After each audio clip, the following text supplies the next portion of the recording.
जय जोहार साथियों, स्वागत है आपका गौरव ज्ञान धारा में। और शुरू करते हैं अपनी आज की जनजाति की क्लास। ठीक है, क्योंकि मेरे चैनल पे बहुत सारे विद्यार्थी जो है वो जय जोहार का अभिवादन करते हैं, तो आज अपनी क्लास भी जनजातियों की है, तो आज अपना उद्बोधन भी इसी से शुरू होता है। साथियों, आपको सबसे पहले मैं इस थंबनेल पर ही कुछ चीज बता दूं कि अपने जो जनजातियां हैं, आज अपन जनजातियां पढ़ने जा रहे हैं। तो देखो, जनजातियों में वैसे सेकंड ग्रेड में पहले जुड़ा नहीं था, लेकिन बाद में जनजातियां जब संशोधित सिलेबस आया, जनजातियां जोड़ा, फिर ग्रेड थर्ड में भी है, तो अपन ने सोचा इनकी कंबाइन क्लास लेते हैं, तो सभी विद्यार्थी एक साथ में पढ़ लेंगे। ठीक है, तो वही नोट्स मेकिंग पैटर्न पे अपने बहुत अच्छी तरीके से समझते हुए आगे बढ़ेंगे। देखो, सबसे पहले यदि आपको पूछा जाए कि आदिवासी दिवस, विश्व आदिवासी दिवस यदि पूछ लिया जाए या जनजाति दिवस पूछ लिया जाए तो 9 अगस्त है। ठीक है, 9 अगस्त। और 9 अगस्त ये जो है साथियों, इस दिन 9 अगस्त के दिन ही मैंने पूरा इसका वीडियो बनाया था, इस पृष्ठभूमि से लगा के सब कुछ। तो काफी विद्यार्थियों ने देख लिया होगा, काफी नहीं देखा कोई बात नहीं, देख लेना। ठीक है, चलिए। इसके अलावा साथियों ध्यान रखना कि जितनी भी जनजातियां हैं उन्हें मूल निवासी कहा जाता है। क्या कहा जाता है?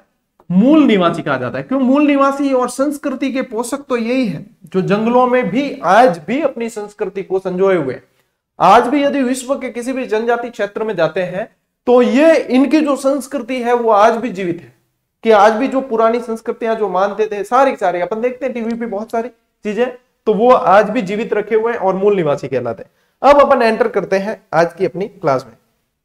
तो थंबनेल देख लो, आपको पसंद आया होगा। वैसे भी आजकल थंबनेल वाली टीम बड़ी मेहनत कर रही है। 1857 की क्रांति के थंबनेल भी बहुत अच्छे बनाए। कुछ विद्यार्थियों के कमेंट आए कि सर आज ऐसे लग रहा है कि जैसे 1857 क्रांति में से खून टपक रहा है। तो खून सिर्फ बूंदों में नहीं टपका था, 1857 की क्रांति में खून की नदियां बही थी। बहुत सारे वीर क्रांतिकारी शहीद हुए थे और वो खून जब मिट्टी में मिला तभी वहां से आजादी का पौधा पनपा है। खून से सींचा है हमने इस जमीन को, तब जाकर इस जमीन ने आजादी को पाया है। तो थंबनेल जो भी जिसने बनाया है, जब टीम ने, वो बहुत सोच समझ के बनाया है, इसका मतलब। ठीक है ना। चलिए आते हैं साथियों अपन अब अपनी मुख्य क्लास पे, टू द पॉइंट बात करेंगे। राजस्थान में, पेन चेंज करता पहला। ठीक है, राजस्थान में पाई जाने वाली प्रमुख जनजातियां भील, मीणा, गरासिया, शहरिया, कथोड़ी, डामोर, कंजर, सांसी वगैरह ये सब है। ठीक है, तो ये सारी अपन पढ़ने वाले हैं जनजाति वाली क्लास के अंदर, जिसमें से भील सबसे प्राचीन जनजाति मानी जाती है और मीणा सर्वाधिक है राजस्थान के अंदर। यदि राजस्थान की जनसंख्या की बात करें, ये जनसंख्या के आंकड़े वैसे, राजस्थान की जनसंख्या में जनजाति का प्रतिशत देखा जाए, किसका? जनजाति का कितना प्रतिशत है राजस्थान की कुल जनसंख्या का, तो कुछ नहीं करना है, 13.48 है, सीधा याद रखना। या फिर आप याद रखो 13.5%। ठीक है, दो तरीके हो गए ये, या याद नहीं रखता रहता है तो आप क्या करो, मैं एक तरीका बताता हूं। आप सबसे पहले लिखो 1, ठीक है, 2 को छोड़ दो, फिर लिखो 3, फिर लिखो 4, और फिर 2 को छोड़ा है तो 4 से 2 को गुणा कर दिया, 4 दूनी 8, और बीच में लगाना पॉइंट। ठीक है, हो गया, चलो काम तमाम। जनजाति जनसंख्या के आधार पर राजस्थान का स्थान कौन सा है भारत के अंदर? तो राजस्थान का स्थान है छठा। ठीक है, छठा स्थान है, 6th स्थान है। चलिए पेन की लो, ग्रीन। ठीक है, चलिए राजस्थान में सर्वाधिक जनसंख्या कहां? यदि संख्या के आधार पे देखें तो सर्वाधिक जनसंख्या उदयपुर और बांसवाड़ा।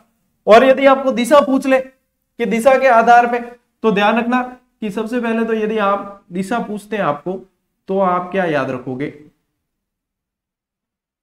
देखो, दिशा पूछते हैं तो ये जो क्षेत्र है साथियों, ये वाला क्षेत्र जो है ये ज्यादातर जनजाति वाला बेल्ट है। ठीक है ना, राजस्थान का। हालांकि नक्शो सही बनी हो कौन, पर की नहीं। देखो, इसके अलावा और यदि आपको राजस्थान की जनजाति की जनसंख्या सीधी याद करनी है तो उसका एक तरीका है, क्या करें ना, 9 दोनों तरफ लिखें। ठीक है, 9 और बीच में क्या लिखना है, 2 और 3, और बीच में लगा देना है पॉइंट। 9 लिखने हैं दोनों तरफ, 2 और 3 लिखने हैं, तो 92.39। वैसे 92.38 पढ़ते हैं आप, और ये है लाख में। ये राजस्थान में पाई जाने वाली जनसंख्या है, तो याद करने के लिए ये बेटर ऑप्शन है। दोनों तरफ 9 लिख दिए, बीच में 2 3 लिख दिया, 92.39 लाख। ठीक है, ये है। चलिए याद रखना ना तरीका, देखो आंकड़े याद करने का तरीका। क्या ऐसे कौन याद करता है सर? ये तो ये बाबू भैया अपना स्टाइल है। ठीक है ना, तो ये विद्यार्थियों को पसंद भी आता है और याद भी होता है। चलिए अब बात करते हैं साथियों राजस्थान में सर्वाधिक जनसंख्या, उदयपुर और बांसवाड़ा यानी दक्षिणी राजस्थान वाला क्षेत्र, ठीक है। और राजस्थान में न्यूनतम जनजाति कहां पाई जाती है, तो फिर बीकानेर और नागौर में न्यूनतम, नंबर 1 बीकानेर और नंबर 2 नागौर, ठीक है। यहां पे नंबर 1 और ये नंबर 2, ठीक है। सर्वाधिक और न्यूनतम की बात हो गई। अब बात करते हैं प्रतिशत। अब इस पे ध्यान देना, इस शब्द पे, प्रतिशत के आधार पर सर्वाधिक जनजाति वाले जिले, तो नंबर 1 बांसवाड़ा और नंबर 2 डूंगरपुर, यानी कि ये क्षेत्र कौन सा हो गया, ये क्षेत्र हो गया आपके वागड़। कौन सा क्षेत्र है, वागड़ वाला क्षेत्र है। और वागड़ वाला क्षेत्र कहां आता है, दक्षिणी राजस्थान, ठीक है, दक्षिणी राजस्थान के अंदर। प्रतिशत के आधार पर न्यूनतम जनसंख्या जनजाति वाला क्षेत्र कौन सा है, न्यूनतम जनजाति जनसंख्या वाला, नंबर 1 नागौर और नंबर 2 बीकानेर। किसके आधार पे, प्रतिशत के आधार पे। यहां जो बताए हैं वो डायरेक्ट जनसंख्या के आधार पर है, और यहां जो बताए हैं साथियों ये प्रतिशत के आधार पर है, ठीक है। बस इतना सा अंतर है, इतना सा अंतर याद रखना। राजस्थान में सर्वाधिक जनजाति कौन सी पाई जाती है, तो सर्वाधिक जनजाति पाई जाती है मीणा, ठीक है, सर्वाधिक जनजाति मीणा। और जयपुर और इसके आसपास वाला जो ढूंढाड़ वाला क्षेत्र है वहां पे ज्यादा पाई जाती है। राजस्थान में सर्वाधिक साक्षर जनजाति कौन सी है, या सबसे ज्यादा पढ़ी हुई, तो वो भी मीणा है। और राजस्थान में यदि ये देखा जाए कि राजस्थान में सरकारी नौकरी का सबसे ज्यादा फायदा उठाने वाली जनजाति वो भी मीणा है। कारण क्या है, सबसे ज्यादा भी है संख्या में, सबसे ज्यादा जागरूक जनजाति भी कह सकते हो, और सबसे ज्यादा पढ़ी लिखी जनजाति भी कह सकते हो। तो गवर्नमेंट जॉब के अंदर सबसे ज्यादा फायदा उठाने वाली जनजाति भी आपके मीणा है, ठीक है, ये ध्यान रखना। राजस्थान में सबसे प्राचीन जनजाति, तो भील सबसे प्राचीन, वन पुत्र कहा जाता है। और मेरे फादर साहब के माइंस का काम है, तो उनके क्या है कि माइंस पे बहुत सारे भील जनजाति के युवक बहुत सारे काम करते हैं। मतलब ये समझ लो कि मैं छोटे से बड़ा हुआ हूं ना, तो इनके बीच में हुआ, और बहुत सारी चीजें मुझे इनके बीच की पता है। भाई मैं माइंस पे जाता था तो बहुत सारे ये जो मेरे बहुत लगाव इनके साथ में, तो बहुत सारे मतलब खोखा लेना होता, खोखा जानो थे, खेजड़ी की जो सूखा हुआ जो फल होता है, जो सांगरी सूख जाती है, मतलब जिस दिन माइंस माते जाता अभी दिन रोटी खाने रो काम ही कौन है, और खोखा ले रहा था खोखा, ठीक है, बाकी होगरा ले रहा था, और कांदा फोड़, ठीक है, प्याज को फोड़ के, और बहुत मतलब आओ भगत रखते हैं। मतलब मेरे फादर को पता ही नहीं होता था कि मैं माइंस पे जाने के बाद में कहाँ हूं, बस उनके बीच में ही, और वो जिंदगी जिंदगी थी। तो अभी क्या है, अभी तो बस कट रही है ठीक है। राजस्थान में सबसे प्राचीन जनजाति भील जनजाति, बहुत लगाव रहा है मुझे इनसे, बहुत लगाव रहा है। आदिम जनजाति समूह में सम्मिलित एकमात्र जनजाति सहरिया, और सहरिया सर्वाधिक आपको बताई है, मैंने बताया था 12 के अंदर, ठीक है, तो दक्षिणी राजस्थान ही हो गया। तो ये हो गए मुख्य प्रमुख तथ्य है साथियों, ठीक है। अब बढ़ते हैं अपन आगे। चलिए, वैसे तो देखो ये सारी जानकारियां जो है किताबों में लिखी पड़ी है, कुछ जो अपन इनके बीच में रहे हैं और पता चली मतलब ध्यान में रहती है वो भी मैं बताने की कोशिश करूंगा, लेकिन किताबों में पढ़ी लिखी है तो मतलब कुछ बताने में 19-20 हो भी जाए तो मैं भी आप लोगों के बीच में से ही आया हुआ हूं, तो आप बता देना या तो कोई, और या फिर कोई भी जितने भी अपने मूल निवासी भाई है वो बुरा नहीं मानेंगे, क्योंकि ये टॉपिक ऐसे होते हैं जिनको थोड़े से सेंसिटिव होते हैं ये पढ़ाने में, तो ये बात कहनी और क्लियर करनी बहुत जरूरी है, ठीक है ना। मीणा जनजाति, ठीक है। अब मीणा यानी कि इस मीन शब्द से बना है, और मीन का मतलब होता है मछली। अब आपको सबको पता है भाई राशियां थे सब, देखो तो मीन राशि में चित्र देख लेना, तो मीन का मतलब होता है मछली, और मीन से बना मीना और फिर मीना, ठीक है। तो मीणा और मीना ये तो क्या है, कोर्ट का केस चलता है, ये मैंने लिखा है ये और ये, ठीक है ना। हमारे भी एक स्टाफ में शिवराम जी मीना है, बहुत बढ़िया, मतलब ये समझो कि हमारे वो जैसे अकबर के पास में मुल्ला दो प्याजा था ना, वैसे हमारे पास में शिवराम जी है। क्यों, मुल्ला दो प्याजा की खासियत क्या थी कि उसके हाथ का बना हुआ खाना मतलब खा लिया तो फिर दूसरा पाएगा नहीं। हमारे शिवराम जी भी बड़े कुक है, तो ये भी हमारे मुल्ला दो प्याजा है शिवराम जी। शाब्दिक अर्थ मीन मत्स्य या मछली, ठीक है। मुनि मगन सागर का मीणा पुराण या मीन पुराण जो है उसके अंदर इनकी उत्पत्ति का उल्लेख किया गया है। तो ये भी आप थोड़ा सा ध्यान रखेंगे। इनकी 24 खापों और 5200 गोत्र का उल्लेख मिलता है। ठीक है, मुख्यतया मीणाओं के दो प्रकार माने जाते हैं। एक तो नंबर एक तो जमींदार मीणा और नंबर दो चौकीदार मीणा। अब देखो, इन जमींदार मीणा को साथियों क्या कहा जाता है? पुराना वासी मीणा। और इन जो चौकीदार मीणा है इनको कहा जाता है नया वासी मीणा। अब देखने से ही पता चलता है, यानी कि मूल एकदम मूल कौन है? जमींदार मीणा है। यानी इनका काम क्या था? इनका काम था कृषि, पशुपालन, पूरा मतलब प्राथमिक। ठीक है ना, इनका मुख्य काम क्या था? कृषि और पशुपालन। ठीक है, पशुपालन और वन से मिलने वाली संपदा, वन संपदा। फिर चौकीदार मीणा, इनका काम था चुंगी वसूलने का। जब बाद में धीरे धीरे फिर कर टैक्स वसूलने का, तो जो जमींदार जागीरदार लोग थे उनके यहाँ पे ये रहकर फिर वहां से टैक्स वसूलने, चुंगी वसूलने का काम किया करते थे।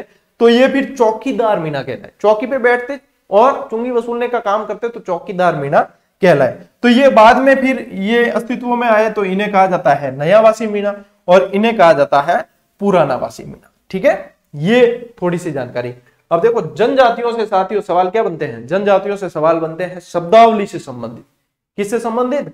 शब्दावलियां पूछी जाती हैं और वही शब्दावलियां मैं आपको बिल्कुल चुन चुन के लेकर आया हूं।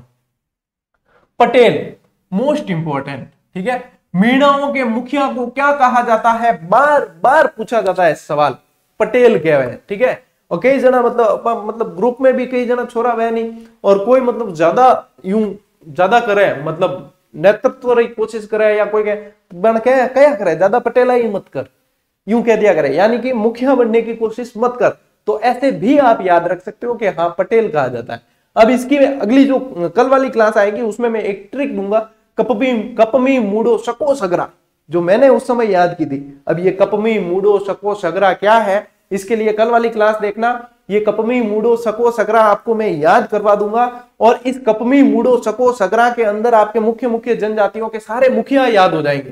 क्या कहा? कपमी मूडो शको सगरा। अब आपको ये याद तो हो गई ये लाइन, लेकिन इसका विस्तृत वर्णन जो है कल के अध्याय में किया जाएगा। ठीक है, चलिए। बुज कहा जाता है देवी देवता को। कैसे याद रखोगे साथियों बुज कहा जाता है?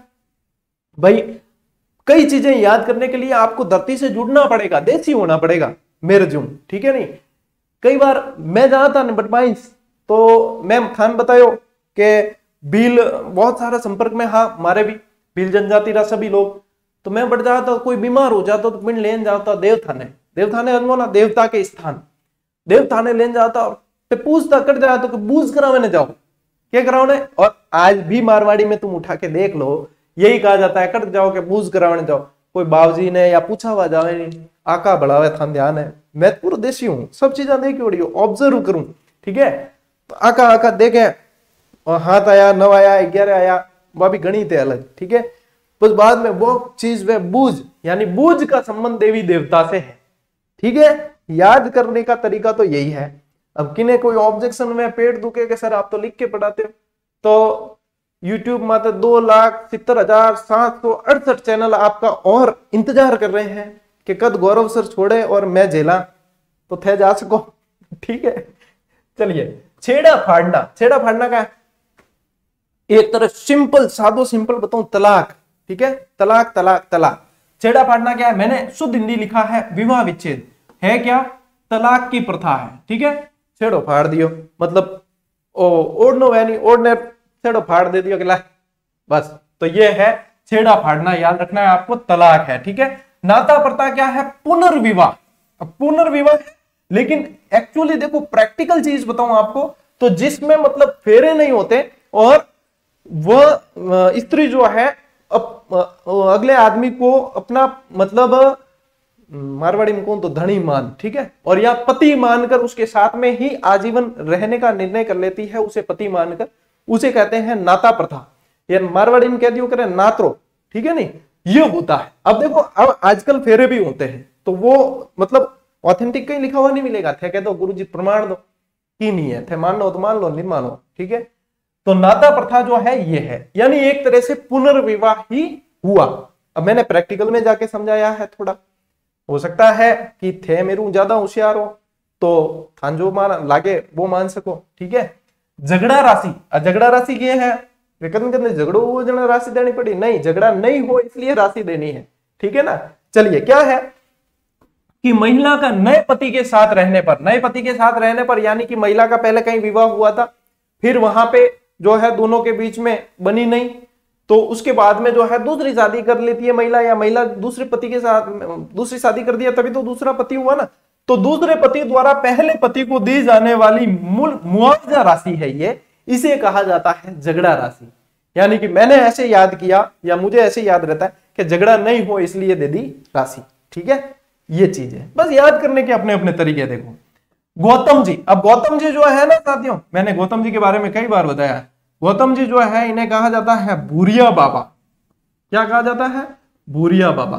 और मतलब किताब हम तो पढ़ो कि भाई मीणाओं के आराध्य देव है, लेकिन भूरिया बाबा, मैं जिस क्षेत्र में रहता हूं वहां कोई भी बढ़िया काम हो जाए या 8 10 15 व्यक्ति इकट्ठे होकर कोई बढ़िया चीज हुई तो क्या भूरिया बाबा री जय जय गुणी बोला हुआ है, भूरिया बाबा का मंदिर है ऊपर, ठीक है। तो भूरिया बाबा जो है गौतम जी को ही कहा जाता है, मीणाओं के आराध्य देव है। एक गौतमेश्वर का मेला जो है अर्नोद प्रतापगढ़ के अंदर भी बढ़ता है। जीण माता इनकी आराध्य देव शिकर वाली। 84 इनकी बड़ी पंचायत को कहा जाता है। 84 का मतलब ही ये है कि 84 गांवों की पंचायत, तो ये है 84। अब देखो ये पूरी क्लास अपन ने पढ़ी, इसके अंदर पूरी स्लाइड पढ़ी। अब एक तो सीधा सीधा आपको याद करना था, एक थोड़ा सा अपन ने क्या है इसको रोचक बनाया है। तो ये अब क्या है, आप सीधी क्लास देखोगे, इसको नोट्स बना दिया या आप ऑनलाइनर भी पढ़ रहे हो, अब आप सीधे देखोगे कि सर वास्तव में तो आसान है पढ़ना, तो माने कठिन क्यों लग, तो क्योंकि क्लास अभी तक आई नहीं थी, ठीक है। चलिए आगे बढ़े। मीणा जनजाति के अंदर आप इतना याद रख लो खूब है भाई। बाकी तो जैसे अपने जनजाति आंदोलन वाली क्लास आई थी उसमें मीणा ट्राइब से एक्ट वगैरह वो सब जरायम पेशा कानून वगैरह सब अपन ने पढ़ रखे हैं, ठीक है ना। तो अब जो है अपन मुख्य मुख्य चीजें इसमें देखेंगे। चलिए अब आते हैं साथियों अपन भील जनजाति पे, ठीक है। अब भील जनजाति सर्वाधिक उदयपुर, बांसवाड़ा, डूंगरपुर, भीलवाड़ा, सिरोही, चित्तौड़गढ़ आदि में सर्वाधिक पाई जाती है। अब ऐसा नहीं है कि यहीं पाई जाती है, बाड़मेर में, जैसलमेर में तो कम है, बाड़मेर, पाली यहाँ पे भी है, लेकिन सर्वाधिक जो है इन क्षेत्र में पाई जाती है, ठीक है। मूल शब्द जो है इसका बिल है, ठीक है। बिल का शाब्दिक अर्थ होता है वैसे धनुष बाण, ठीक है। क्या होता है? धनुष बाण, यानी कि धनुष बाण चलाने वाले जो है वो भील से फिर बाद में अपभ्रंश होके भील हो गया और ये भील कहलाए, तो इसलिए ये कहा जाता है। अब देखो भील अपने राणा पूंजा याद हो तो महाराणा प्रताप के सेनापति भील सेनापति थे राणा पूंजा, और जनजाति यानी कि भील जो है उन्हें कीका कहकर बुलाते थे, किसे? महाराणा प्रताप को। तो हल्दी घाटी का युद्ध और उसके बाद भी स्थिति यदि देखो तो भीलों का हमेशा से मेवाड़ के साथ में बहुत साथ रहा है। तो अपन जब हिस्ट्री पढ़ेंगे इसको बहुत अच्छी तरीके से पढ़ने वाले हैं। जेम्स टॉड ने इन्हें वन पुत्र कहा है। क्या कहा है? वन पुत्र कहा है। आराध्य देवता इनके ऋषभ देव, जिन्हें ये कालाजी क्या कहते हैं? कालाजी, काले पत्थर की मूर्ति है, केसरिया जी। ये पूरा मैंने धार्मिक स्थल में आपको अभी पूरा बताया है ऋषभ देव जी के बारे में, ठीक है ना, दुलेव वाले। कुल देवता टोटम। अब टोटम वैसे एक क्या होता है? प्रतीक चिन्ह होता है टोटम, एक तरीके से समझना इस बात को। टोटम एक तरीके से प्रतीक चिन्ह है। प्रतीक चिन्ह कैसे? जैसे पवित्र चीजें जो प्रतीक चिन्ह होती है, जैसे पेड़ पौधे या किसी के अंदर देवता का वास मानना, ये टोटम कहलाता है। ये इनके कुल देवता कहलाते हैं, प्रतीक चिन्ह एक तरीके से, क्योंकि प्रकृति से बहुत प्रेम करते हैं। तो प्रकृति की कुछ ऐसी चीजें वो टोटम इनके लिए कहलाती है। मुखिया इनके गमेती या पालवी। पाल एक यूं कह सकते हो बहुत बड़ी बस्ती जो होती है, बहुत सारे घर या बहुत सारे गांव मिलके पाल, और उसी के मुखिया को पालवी कहा जाता है। गमेती भी कहा जाता है इनके मुखिया को। कू या टापरा, ठीक है, कू भी कह दे और टापरा भी कह दे। ये क्या है? घर है या झोंपड़ी। अब झोंपड़ी है वही घर है, क्योंकि आदिवासी जनजाति देखो कोई ज्यादा पक्के घर बना के नहीं रहते, आजकल तो पक्के बनने लगे। वन में जो निवास करते तो वो कू या टापरा ही बना, टापरा झोपड़ी कहते, ठीक है। और टापरा के बारे भी, मतलब टापरा तो बन गया, ठीक है ना, ये टापरा बन गया, ठीक। टापरे के बाहर वाला जो क्षेत्र है वो कहता था ढारिया, ठीक है, ढाड़ियो। क्या कहलाता है? ढारिया। हिंदी में लिखेंगे तो ढारिया, नहीं यूं कहवे है मारवाड़ी ढाड़ियो के। बट मैं जाता तो क्या पक्कियों कटे, अरे पक्की पकिया पकियो डालिया में हूतो रहा है, थारी तो अट्या यूं। तो ढारिया क्या कहा जाता है, ढारिया पकिया रे पकिया ढारिया में कोई हुए अट्या यूं, ठीक है नहीं, ऐसे मतलब ऐसे ही मजे लेते हैं भाई, आपको भी बड़ा आनंद आएगा। मैं तो मेरे पढ़ाने की शैली भैया यही है, अपने तो या तो मजे लेकर पढ़ाते हैं या पढ़ाते ही नहीं है। तो ये ढारिया, अब ढारिया आपके सवाल आ गया, आप भूलोगे थोड़ी कि ढारिया क्या होता है, ढारिया पकिया रे ढारिया में हूं तो अट्या ठीक है चलिए। खोएतु, खोएतु क्या है, कमर में पहनने वाली लंगोटी को कहा जाता है खोएतु, ठीक है, पुरुषों द्वारा। कछाऊ भील स्त्रियों के घुटने तक पहने जाने वाला छोटा घाघरा वो कहलाता है कछाऊ। ढेपाड़ा क्या है, पुरुषों द्वारा पहने जाने वाली तंग धोती जो होती है, तंग धोती टाइट धोती होती है, वो कहलाती है ढेपाड़ा। पोतिया क्या है, पोतिया देखो धोतिया पोतिया तो ध्यान होना चाहिए, धोतिया नीचे पेरी जाए पोतिया ऊपर पेरी जाए, धोतिया यानी धोती और पोतिया यानी वो पोतिया ऊपर आ गया पगड़ी। तो ये जो है सिर पर पहने जाने वाली पगड़ी या साफा होता है और ये मुख्यतः सफेद होता है, ठीक है ना, ये कैसा होता है सफेद। फेंटा क्या है, अब देखो कई जगह क्षेत्र में पोतिया कह देते हैं साफे को, कई जगह फेंटा कह देते हैं, वैसे मुख्यतः इनके अंदर फेंटा जो है वो लाल पीला या केसरिया रंग का साफा होता है, वो कहलाता है फेंटा, ठीक है।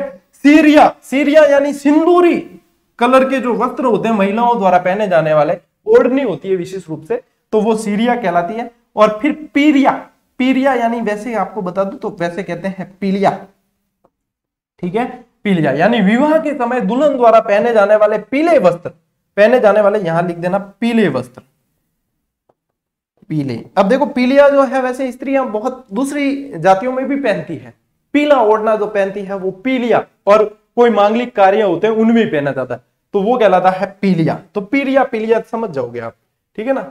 उम्मीद कर रहा हूं कि समझ में आ रही होगी क्लास, क्योंकि इसमें तो क्या है जैसे सीधे सीधे फैक्ट बताने वाली है, लेकिन मैं कोशिश कर रहा हूं कि आपको याद करवा दूं चीज साथ साथ में।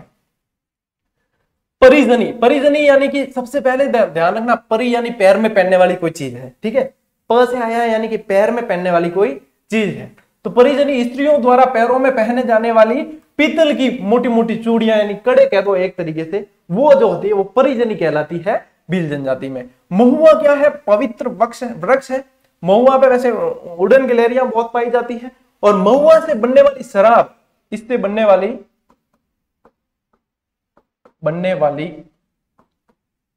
देसी, ठीक है ना, देसी दारू, देसी या आप कह सकते हो कच्ची दारू लिख दूं क्या, कोई ऑब्जेक्शन तो कौन है कि शराब लिखना पड़े, दारू लिख दो, याद जल्दी हुई, ठीक है, कि देसी तो दारू है, और दवा दारू शब्द तो प्रयोग होता है, ठीक है, गलत शब्द नहीं है। इसको कहते हैं मावड़ी, जो ये बड़े मतलब चाव से पीते हैं, और कई बार इनके अंदर दुर्घटना भी हो जाती है, क्योंकि ये शराब जो है ये कई बार जहरीली हो जाती है।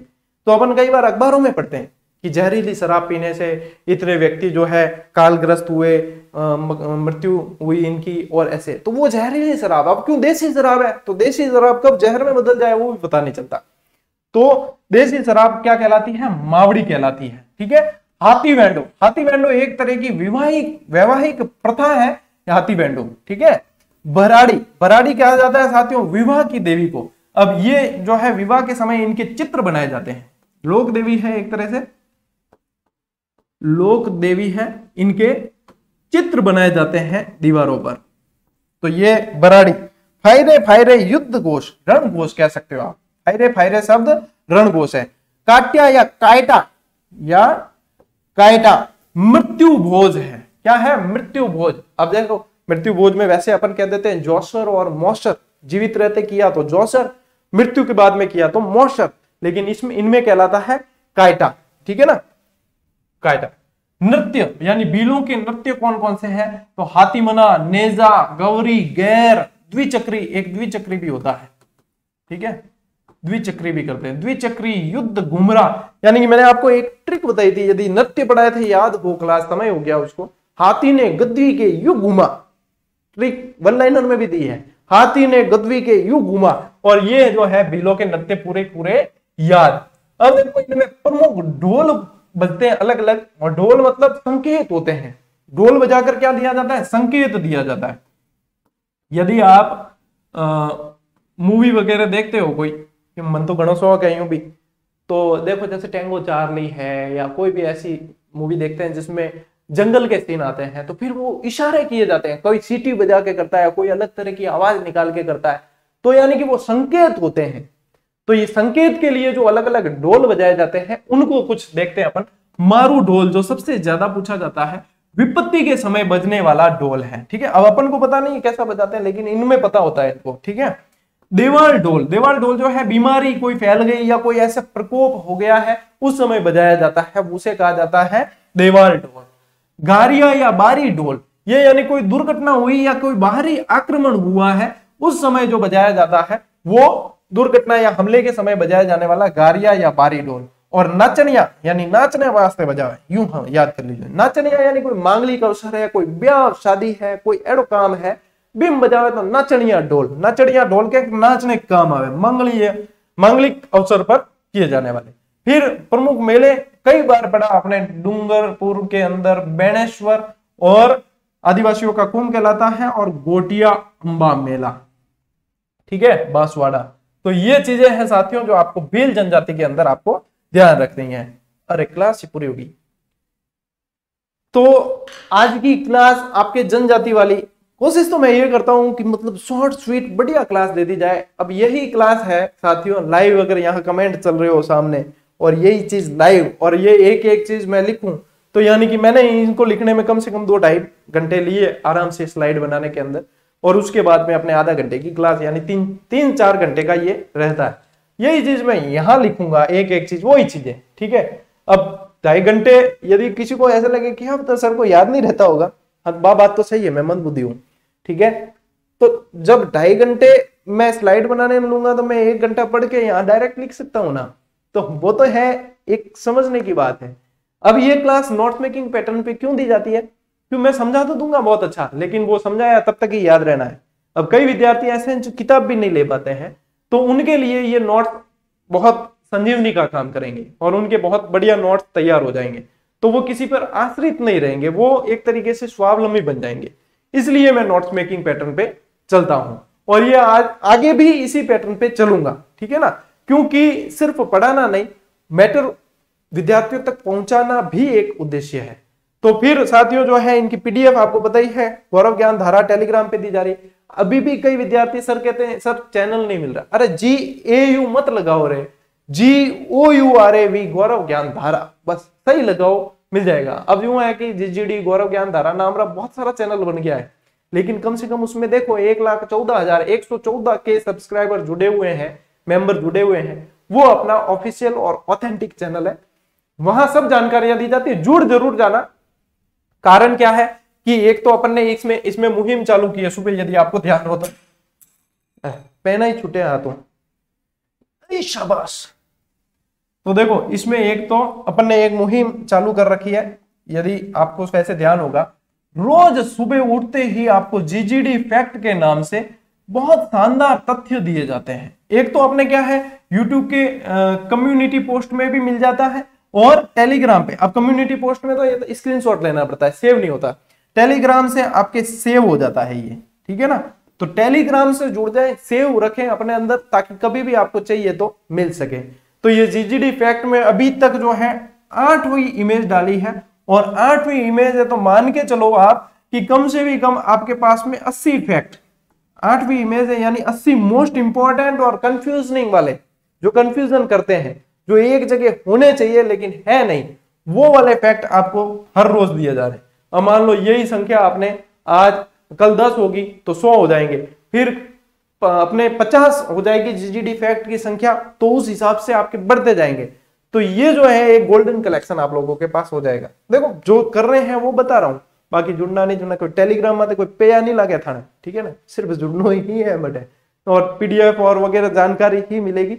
वहां देना कुछ नहीं है, वहां से सिर्फ लेना है, देने के लिए है ही नहीं। वहां आप मैसेज भेज नहीं सकते, आप कुछ भेज नहीं सकते, आपको सिर्फ ग्रहण करना है वहां से, ठीक है ना। तो ये यहां से सूचना सारी मिल जाती है, वो चीज है। मिलते हैं साथियों अगले वीडियो में, अगली क्लास में, तब तक के लिए राम राम, जय हिंद।